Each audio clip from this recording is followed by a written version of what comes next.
നമുക്കൊന്ന് ചേർന്ന് പറയാം. ഞാൻ മാത്രം ഇങ്ങനെ പറഞ്ഞാൽ ഒരുപക്ഷെ നിങ്ങളിൽ ചിലപ്പോൾ ഉറങ്ങിപ്പോകും. ഒരാൾ മാത്രമേ വാച്ചിൽ സമയം നോക്കിയുള്ളൂ, ആരും ഇതുവരെ കോട്ടുമായിട്ടിട്ടില്ല. ഒന്ന് നമുക്കൊന്ന് ചേർന്നൊന്ന് പറയാം.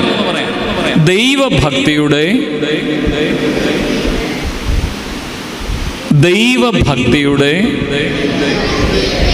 പുരുഷന്മാരിച്ചിരി ഉറക്കെ പറയണേ, വചനമാണ് നമ്മൾ പറയുന്നത്.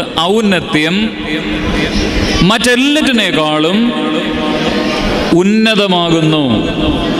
എൻ്റെ മകനെ, നീ അത് കാണണം, നീ അത് ഉപേക്ഷിക്കരുത്. നമുക്ക് വേണമെങ്കിൽ എൻ്റെ മകളെയും എന്നൂടെ ചേർത്ത് എഴുതാം, അല്ലേ? അപ്പോൾ ദൈവഭക്തിയുടെ ഔന്നത്യം എന്നുള്ളത് മറ്റെല്ലാറ്റിനേക്കാളും ഉന്നതമാകുന്നു എന്നുള്ളതാണ്.